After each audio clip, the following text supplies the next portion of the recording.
everybody, and welcome back to Rolling Solo. My name's Adam Smith. We are in the middle of a battle, and as you can see here, the Craighheart and the Tinker have got themselves cornered here, and the Craighheart in the last video had just done the Sentinel growth attack, had gone ahead and done a attack 2, range 3, and was hitting everyone in this area here of effect. So the Tinker, these two guys, no attack hurts the allies because you're not allowed to injure your own players in this game. But the bonus of this is the heal is going to happen afterwards, and the Tinker desperately needs health.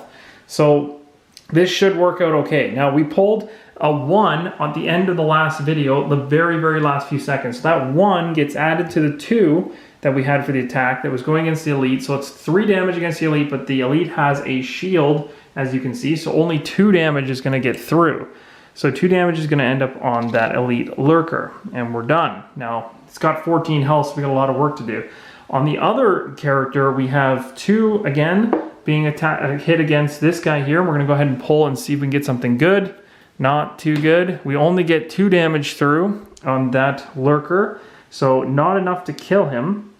5, 6, 7, 8. So we have 8 on him now, which is not enough to kill him, so that's too bad. But now the bonus is it says heal 2, affect all allies in the targeted area. So everyone in that area of 3 right here, this area of effect, gets healed. So the Tinker is going to go back to 3. So we're kind of keeping him on the edge of death.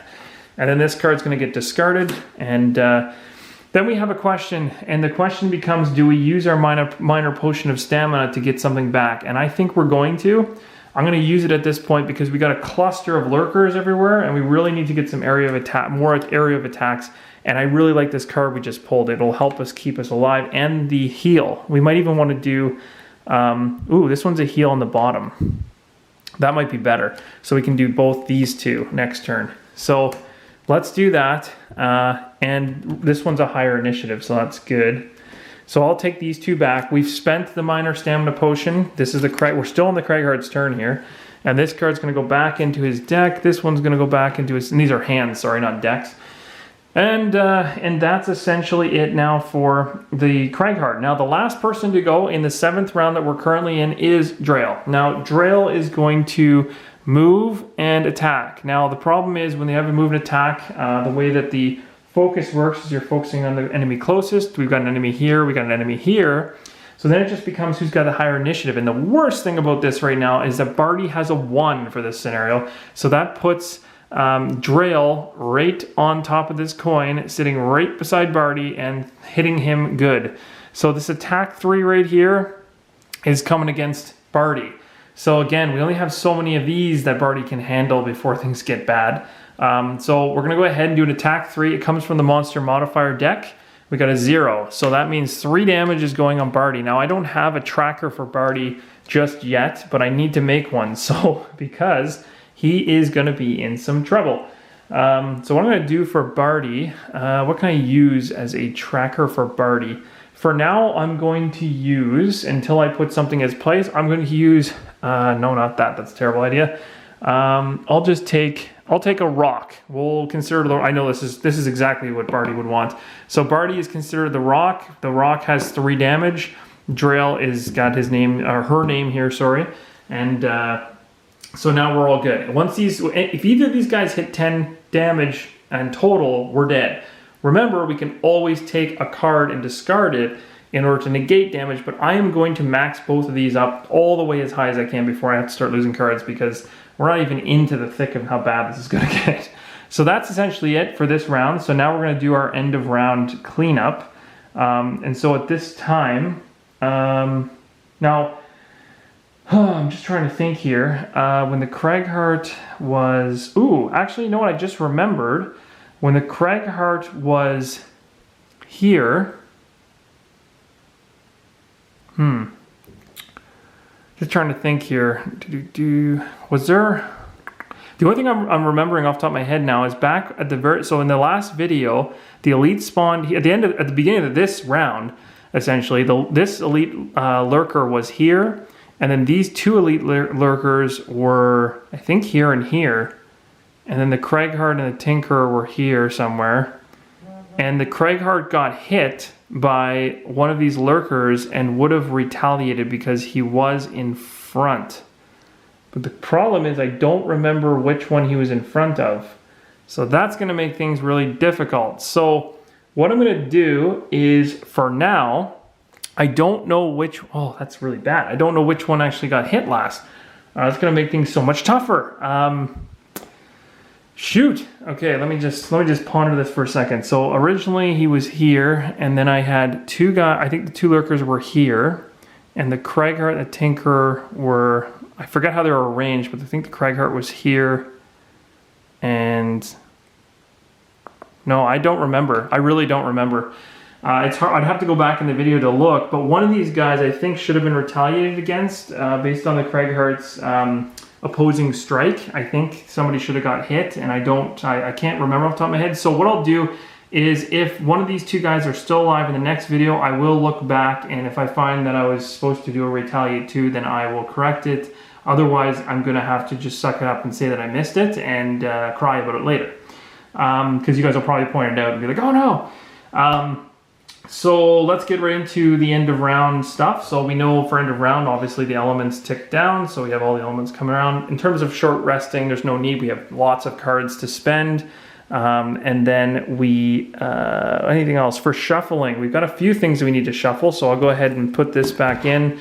I'm going to shuffle this around a little bit. We're going to get these organized. So the lurker cards are sending the cards off the table. Just fun. So quite the scenario right now, I gotta tell you, like, I don't know how the heck we're gonna survive this. It's getting dicey, that's for sure, to say the least. So there we go. So now we've got oops, I left a card out. I'm gonna shuffle that in. Okay, so then we've got all these here. We're good to go that way. So those two are shuffled. This one up here, nothing needs to be shuffled, so we're okay there. This one just definitely needs to be shuffled, so we're gonna have to do that. And put these into the center and split them up. Yeah, so I mean, again, like, it's quite the battle going on here. I don't really know how this is gonna all pan out in the end, but I think we have a chance. If we have enough cards to discard to keep the guys from killing each other, that would be wonderful. But I have no idea if that's gonna be the case. Okay, so we're all squared away, ready to go, and I think this one's okay. Yep, so we are ready to rock. So at this point in time, we want to do the same type of things we were doing in the last one. Now, we're not going to be able to do anything about these two. They're going to be hooked at the hip for the rest of the round. So now we're moving into round 8 at this point. So now we've got a few more rounds to go. So we're going to have some serious action take place. We're going to have another solid area of attack possibly happen. Well, we know we can probably kill off lurker number 2, because lurker number 2 doesn't have much in terms of damage, so we should be able to shoot him off pretty easily. So it might be worth our while with the Tinker to, let me see here.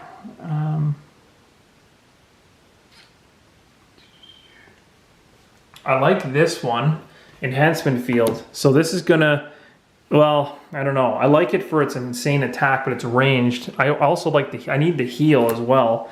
This is good because I can heal adjacent allies, but I actually need this for myself.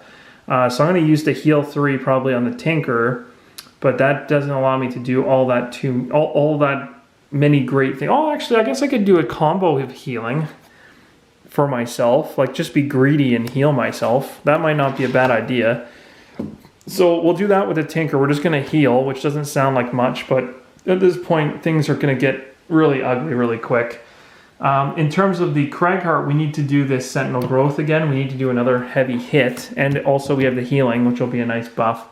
So I guess if we're doing the heal, well, it depends on how early we're going. This one will probably be the earliest card we can use, so attack 2, range 5. So that's not bad. And well, I'm just trying to think. If we end up using this for the attack, that's another heal at range 3, which isn't, I guess it's useful for the Tinker, but no, that's good. We need to heal. We need to make sure we're healed up. I think lots of healing is a good idea in this situation, being that we're in kind of a fight mode. So we got 17 and we got 38. We're going to go ahead. We're going to do our initiative poll now. So we have to make sure that all the decks are good to go. So I'm just going to shuffle this one up here, the Frosty one, just a couple times. We're good. So now we've got all the decks ready to go, and we're ready to make this happen. So let's pull our cards. Now we are in the 8th round, so it's going to be an even number. So the lowest initiative is going to be spawning. So we got a 21 for the Wind Demon, an 11 for the Lurker, oh my gosh, and a 58. So we have another elite Lurker coming out to just toy with us and make us want to cry. So we're gonna go ahead and take this, there we go, and we got a new Lurker on the board. And again, the scenario states that we're all pushed away from the Lurker. These guys can't be pushed any, or this guy, sorry, Drail, she can't be pushed any further.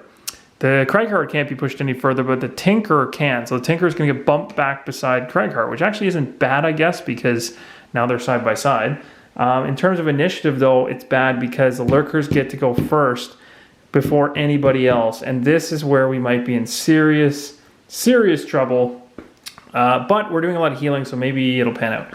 So we're gonna go ahead, and this Lurker one says that they all buff up in shields, and they're also gonna buff up by 2. So this particular thing, we're gonna consume this element in order to buff them to 2. So now they're gonna be 2 shield on top of whatever they were, which is nasty because they already have a ton of shields. And then it says it's gonna wound all adjacent enemies. And thankfully, because of the push, we are not adjacent to them. So that's not gonna happen. Thank goodness. So that's essentially them. So the good thing is they're not attacking this turn. That's a plus. Downside is they beefed up their shields like crazy. So we're going to go ahead and do the Tinker first. So the Tinker has got some options here. And this is where it might be interesting. Maybe summoning the decoy might actually be a good idea. Do I summon the decoy to keep them busy? Yeah, this might be the time to do it. So I'm going to summon the decoy. I don't know if this is a smart move or not, but I'm doing it anyway. So I'm summoning the decoy. The decoy has to spawn within 1 hex away from me, and I can't use it this turn. So the decoy, I'm dropping him right there, so the Lurkers are going to be paying attention to him next turn. And then I have this move 2, he affects all adjacent allies. Now, I could be greedy and just go over here and grab the coin. I also could use the heal 3 on the Craighheart. That might be a more effective use of the card, but I've already used the top ability of this card, and because I've used the top ability, I actually get the 2 XP, so that's going to bump me up to 2. And then we are going to keep that as a persistent bonus. And then this one, for move 2, heal 1, I'll just do this simple movement. Move 2, heal 1, I'm healing it off the Craighheart, so the Craigheart's going to bump up to 10. So that's very nice of the Tinker, and this is discarded. So that's the end of the Tinker's turn. So we've done the Lurker. There still are no Frost Demons on the board. We've just covered the Tinker, and now we're going to move to the Wind Demon, who's been a pain in everyone's backside. So the Wind Demon is going to focus on whoever's closest, and that unfortunately is going to be actually 1, 2, 3, and 1, 2, 3. So technically it's going to be the Tinker again. So if the Wind Demon can get down here. So essentially this is the shortest distance. Based on monster focus, it says if there's a tie, the second priority is to focus on the enemy who's earlier in the initiative order, so the Tinker would win that. And then summons are focused on before characters who summon. So the cool thing is we put the summoned here. So because of that, this guy's going to come down the stairs. Now remember, he's a regular unit. He doesn't have any loss of movement, but the Wind Demon does have a movement of or actually, sorry, he's a ranged enemy. I keep forgetting that. So he's going to focus actually on this guy because he's 3 away, and you focus on first you focus on distance, and the shortest distance to the nearest enemy is a Tinker, and then you always focus on their summons first. So the cool thing is he's going to attack the summon instead of attacking the Tinker, which is huge because the Tinker doesn't have any damage to take. So then this Wind Demon is going to go ahead from a range of 3, which he can do to reach that particular summon character. And it's attacking, because it's a regular unit, it's attacking with 3. There's no bonus, but it's going to pull it. So that's kind of interesting. It's going to pull the summon creature along for the ride, but it's attacking with a 3. So we're going to go ahead and do that pull and see what happens. So +1, so that's 4 damage. So that's kind of a lot. So 4 damage on the summon character. So I'm going to go ahead and take this. Is going to be our chip for the summon character. I'm going to place it here. He's got 4 damage on him now. Actually, I guess I could just put it right on on the card might make it easier. So 4 damage, and the summon has a total of 6. So that's that. So that's good. And then he's going to get pulled closer. So he's pulling himself over there, and that's because of this. And then we're going to bump up the wind, so the wind's going to go all the way back up to the strong column again, and then that is the end of the wind demon's turn. So we were able to keep them not focused on us or Drail. That's good for now, anyway. So next person, if that one is done, is going to be the Craigheart. So the Craigheart's going to do exactly what he was doing in the last one. He's going to heal, and he's going to attack and heal. Now, the worst part about this is the Tinker got pushed away, so the Tinker is not going to get the advantage of the heal 2 there anymore. So the only thing that's going to happen is I can heal the Tinker with 2, which I'm going to do to get him back up to 5 so he can survive the next hit. And then I'm going to do this, and so I'm going to discard this card, and then I'm going to do this area of attack again. And it's an attack 2, range 3. We are out of range, so it's going to be all regular attacks. We're not disadvantaged in any way. And it's all coming from the Craigheart. So now the worst part about this, we have to remember, is these guys are shielded up. So we're going to attack this elite one first. The elite has 1 shield plus the 2, so that's 3. So it's already higher than our area of attack. It may not even be useful to do this, but I'm still going to try it. So it's got 3 shield, and it was a null anyway. So that's, I mean, regardless, it wasn't going to happen. So that was against the elite. Now we're going to go against number 2, and we have a chance to kill number 2 if we get enough. So number 2 doesn't have any shield to start, but gets the bonus of the 2 here. 2 here. So we're going to go ahead and pull. Now 2 negates the 2 that's here, so really it comes down to the modifier card as to whether or not anything good happens. Nothing happens. So we didn't get anything off both those attacks.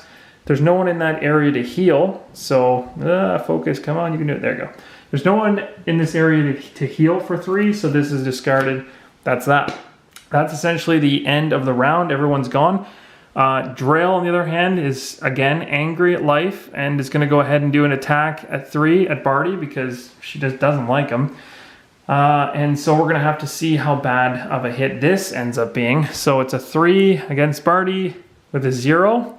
So Barty can take that damage, so that's okay, I guess. So Barty now has, if I take away 5 and replace it with a 5 token, we've got 6 damage on Barty and 7 damage on Drail. So things are getting a little tight. But that's essentially the end of this round. Now we're not going to do any short resting or anything like that. Off camera, I'm going to shuffle all the cards that were pulled that have the shuffle modifier icon showing, and then we're going to come back, and at the beginning of the next video we're going to wane down our element, of course, the wind.